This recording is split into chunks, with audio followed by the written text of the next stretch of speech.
जय हिंद दोस्तों। जैसा कि आज है आपका 17 अगस्त। आज आपका CHSL का एग्ज़ाम था, जो कि फर्स्ट शिफ्ट का जो एग्ज़ाम है समाप्त हो गया है। तो आज के इस वीडियो में देखेंगे कि आपके फर्स्ट शिफ्ट में कौन कौन से GK GS के जो प्रश्न हैं पूछे गए हैं। ठीक है, तो चलिए वीडियो को स्टार्ट करते हैं बिना किसी देरी के। देखिए, आज का जो पहला जो प्रश्न आपका देखा गया है कि सतरिया जो नृत्य है आपका किस राज्य से संबंधित है। ठीक है, तो हम लोग जब सतरिया नृत्य की बात करते हैं फ्रेंड्स, तो ये दोस्तों आपका भारत का पूर्वोत्तर राज्य असम। ठीक है, असम इसका राइट आंसर हो जाएगा। इसके अलावा सतरिया नृत्य को संगीत नाटक एकेडमी के द्वारा वर्ष 2000 में शास्त्रीय नृत्य का दर्जा प्रदान किया गया था। इसके जो आपके संस्थापक माने जाते हैं आपके श्रीमंत शंकर देव माने जाते हैं। तो शंकर देव आपके ये जो नृत्य है उसके संस्थापक के तौर पर माने जाते हैं। इसके अलावा भारत के अन्य शास्त्रीय नृत्य की बात करेंगे तो पहला शास्त्रीय नृत्य आपका आता है भरतनाट्यम, जो कि सबसे पुराना शास्त्रीय नृत्य है भारत का। ठीक है, जो कि आपका तमिलनाडु राज्य का है। इसके बाद आता है आपका कथकली, जो कि आपका केरल का है। इसके अलावा आपका आता है कुचिपुड़ी, जो कि दोस्तों आपका आंध्र प्रदेश का है। एक आपका आता है कथक, जो कि आपका उत्तर भारत का है। इसके अलावा एक आपका मोहिनीअट्टम, जो कि आपका केरल का है। एक आपका मणिपुरी, जो कि आपका मणिपुर का। एक आपका ओडिसी, जो कि आपका उड़ीसा का शास्त्रीय नृत्य है। इसके अलावा मोहिनीअट्टम से संबंधित दो फैक्ट याद रख लीजिएगा कि ये जो नृत्य है सिर्फ महिलाओं के द्वारा ही किया जाता है। साथ में जो महिलाएं हैं इसमें आपके सफ़ेद साड़ी, ठीक है, सफ़ेद साड़ी पहनकर है जो कि इस नृत्य को करती हैं। ठीक है, हल्का रंग का सफ़ेद साड़ी, ये भी प्रश्न बहुत एक बार पूछ दिया जा चुका है, इसलिए आपको याद रखने की ज़रूरत है। ठीक है, वीडियो में आगे और फ्रेंड्स से पहले आपको बता दें कि SSC CHSL का एग्ज़ाम है 2023 का अब आपका समाप्त होने वाला है। आज आपका लास्ट दिन ही बचा है। ठीक है, तो जिनका भी आगे कोई भी एग्ज़ाम हो, चाहे SSC का जो MTS का हो, CPO का हो, दिल्ली पुलिस का हो, या आपका कोई भी एग्ज़ाम हो, उनके लिए SSC 2023 का जो आपका प्रश्न है वो बहुत इंपॉर्टेंट रखता है। तो SSC 2023 में जितने भी एग्ज़ाम कनेक्ट कराए गए हैं, चाहे CGL का हो, चाहे MTS का हो, चाहे CHSL का हो, यहाँ पर आप देख सकते हैं कौन कौन एग्ज़ाम का जो PDF है आपको मिलेगा।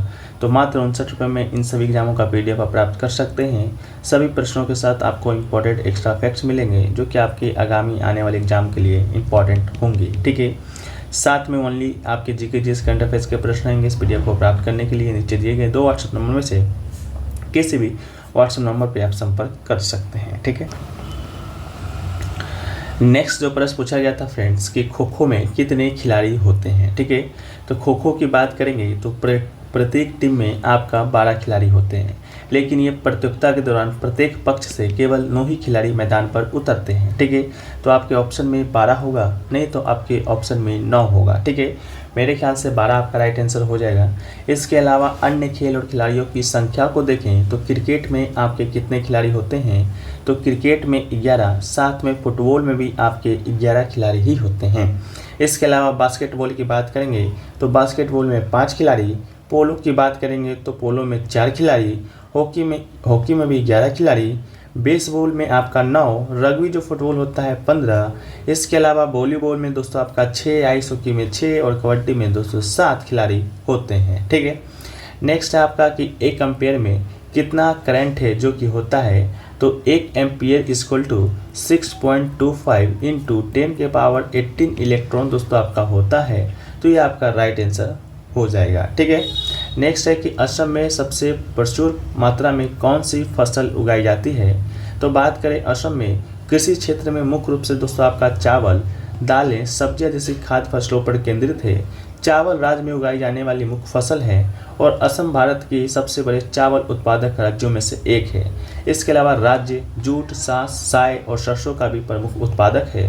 तो आपका राइट आंसर क्या हो जाएगा, चावल आपका राइट आंसर हो जाएगा। नेक्स्ट क्वेश्चन है कि राष्ट्र को अवतार जो पुस्तक था वो आपका किस धर्म से संबंधित है। ठीक है, तो इसका जो राइट आंसर है वो दोस्तों आपका पारसी धर्म से संबंधित ये पुस्तक था। इस पुस्तक के जो संस्थापक थे आपके दादा भाई नौरोजी थे, जो कि गुजराती अखबार राष्ट्र गुफ्तार के संस्थापक थे। ये बम्बई में एक आंग्ल गुजराती पेपर आधारित था जिसे 1854 में दादा भाई नौरोजी और खरसेद जी कामा द्वारा शुरू किया गया था और पश्चिम भारत में पारसियों के बीच सामाजिक सुधारों का रिकॉर्ड बनाया गया था। किसके बीच, पारसियों के बीच। तो आपका राइट आंसर आपका हो जाएगा पारसी। इसके अलावा राष्ट्र गुफ्तार 4 दैनिक समाचार पत्रों में से एक था जो 1870 के दशक तक बॉम्बे में सेवा करता था। इसके अलावा सर दादा भाई नौरोजी की बात करेंगे तो इन्हें भारत के अनौपचारिक राजदूत और भारत के grand old man of India के रूप में जाना जाता था। इसके अलावा ब्रिटिश संसद या संसद सदस्य बनने वाले पहले भारतीय भी थे। ठीक है, नेक्स्ट क्वेश्चन है जगजीत सिंह का जो संबंध है किस क्षेत्र से था। ठीक है, तो राइट आंसर आपका गजल हो जाएगा। जगजीत सिंह एक भारतीय गायक और संगीतकार थे। उन्होंने कई भाषाओं में गीत रचे और गाया और उन्हें गजल के पुनरुद्धार और उसे लोकप्रिय बनाने के लिए श्रेय दिया जाता है। इसके अलावा जगजीत सिंह का जन्म की बात करेंगे तो राजस्थान के श्री गंगानगर में हुआ था। उनके बचपन के नाम की बात करेंगे तो जगमोहन सिंह था। इसके अलावा एक गजल अरबी कविता में उत्पन्न होने वाली कविता या औदे का एक रूप है। इसके अलावा एक गजल को काव्यात्मक अभिव्यक्ति के रूप में समझा जाता है और गजल की बात करेंगे तो ये सबसे प्राचीन है। ठीक है, नेक्स्ट क्वेश्चन है कि इलियाना सितारिस्ट इटालियन ओडिसी नृत्यांगना को 2006 में किस पुरस्कार से सम्मानित किया गया था।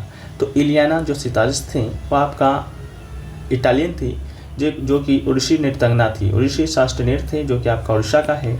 2006 में उन्हें पद्म श्री से नवाजा गया था। ठीक है, तो राइट आंसर आपका पद्म श्री हो जाएगा। ठीक है, इसके अलावा इलियाना सितारिस्ट एक इतावली ओडिसी और छऊ नर्तक और भारत के भुवनेश्वर में स्थित नृत्य प्रशिक्षक है।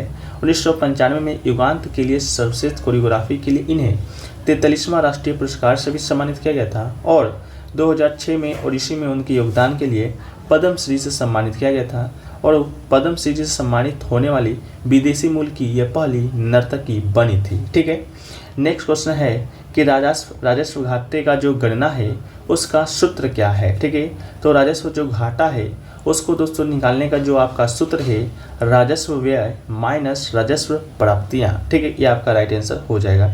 राजस्व घाटा तब होता है जब शुद्ध आय अनुमानित शुद्ध आय से कम हो जाता है। नेक्स्ट क्वेश्चन है आपका कौन सा एमिनो एसिड आपका दिमाग में होता है। ठीक है, इस प्रकार का कोई क्वेश्चन पूछा गया था। क्वेश्चन थोड़ा सा आपका डिफिकल्ट पूछा गया था। ठीक है, तो मिल नहीं पाया है लैंग्वेस्टिक तरह से, लेकिन हम लोग बात करें ब्रेन में तो ब्रेन में दोस्तों आपका एमिनो एसिड पाया जाता है जिनमें से आपका ट्रिप्टोफैन, टायरोसिन, हिस्टडीन और आर्जिनिन जैसे एमिनो एसिड का उपयोग मस्तिष्क द्वारा विभिन्न न्यूरोट्रांसमीटर और न्यूरोमॉड्यूलेटर के संश्लेषण के लिए किया जाता है। ठीक है, बाकी आप लोग कमेंट सेक्शन में बताइएगा कौन सा आपका प्रश्न इस तरह से पूछा गया था। ठीक है, एक क्वेश्चन आपका डीपीएसपी से पूछा गया था कि हमारा जो डीपीएसपी है इनमें से किस पर आधारित नहीं है। 4 ऑप्शन आपके पास दिए गए थे, उनमें से एक आपका ऑप्शन था गांधीवादी। ठीक है, दूसरा ऑप्शन था आपका नेहरूवादी। ठीक है, इसके अलावा तीसरा था आपका लिबरल यानी कि उदारवादी, एक था आपका सोशलिस्ट यानी कि समाजवादी। ठीक है, ये 4 ऑप्शन आपके पास दिए गए थे जिनमें से राइट आंसर पहले आपको बता दें तो ये आपका हो जाएगा नेहरूवादी। ठीक है, हमारा जो डीपीएसपी है जिसे कि हम लोग राज्य के नीति निर्देशक सिद्धांत भी कहते हैं, पहली बात तो ये आपके अनुच्छेद 36 से 51 तक में वर्णित है। भाग की बात करेंगे तो भाग 4 में वर्णित है, लिया गया है आपके आयरलैंड के संविधान से। ठीक है, इसका जो वर्गीकरण है इसको तीन वर्गीकृत किया गया है 3 चीज़ों में। पहला आपका एक है समाजवादी, दूसरा आपका गांधीवादी, तीसरा आपका उदार या बौद्धिक सिद्धांत। ठीक है, तो नेहरूवादी का तो कहीं भी जिक्र नहीं है, तो राइट आंसर आपका वही हो जाएगा। इसके अलावा समाजवादी कौन कौन सा आपका अनुच्छेद आता है, तो समाजवादी में आपका अनुच्छेद 48 आता है। इसके अलावा अनुच्छेद 39 आता है, अनुच्छेद 41 भी आता है, अनुच्छेद 42 आता है, अनुच्छेद 43, साथ में अनुच्छेद 43 का भी आएगा। इसके अलावा अनुच्छेद 47। ठीक है, ये सभी जो सिद्धांत है आपके समाजवादी सिद्धांत के अंतर्गत रखे गए हैं। इसके अलावा गांधीवादी सिद्धांत के अंतर्गत आपका अनुच्छेद 40 जो कि ग्राम पंचायतों के संगठन से है, अनुच्छेद 43 आपका समाजवादी भी है और गांधीवादी सिद्धांत भी है, अनुच्छेद 46 आपका गांधीवादी है, अनुच्छेद 47 भी आपका समाजवादी के साथ साथ गांधीवादी भी है, साथ में अनुच्छेद 48 आपका गांधीवादी है। इसके अलावा तीसरा आपका उदारवादी या बौद्धिक सिद्धांत या लिबरल वो आपका अनुच्छेद 44 है जो कि आपका यूनिफॉर्म सिविल सर्विस से संबंधित है। अनुच्छेद 45 आपका 0 से 6 वर्ष के बच्चे को शिक्षा देना है, यह आपका है। इसके अलावा अनुच्छेद 48 गांधीवादी के सिद्धांत के साथ साथ उदारवादी भी है, 49 आपका उदारवादी है, 50 आपका उदारवादी है और 51 आपका उदार या बौद्धिक सिद्धांतवादी भी है। ठीक है, तो ये क्वेश्चन पूछा गया था आपसे। एक आपका करंट अफेयर से संबंधित प्रश्न आया था, 1 अप्रैल 2023 का कोई करंट आया था, स्टूडेंट बताने में असमर्थ हैं। आप लोग बता सकते हैं तो बता दीजिएगा, ठीक है। इसके अलावा 3 से 4 प्रश्न जैसा कि इकोनॉमिक्स आपका आ ही रहा है तो वो पूछा ही गया था। बाकी इतना ही प्रश्न अभी तक मिले हैं, और भी प्रश्न मिलेंगे, हम लोग शामिल कर देंगे पीडीएफ में। पीडीएफ टेलीग्राम पे मिल जाएगा, लिंक डिस्क्रिप्शन में दिया गया है। मिलते हैं हम लोग नए वीडियो में, जब तक के लिए जय हिंद जय भारत।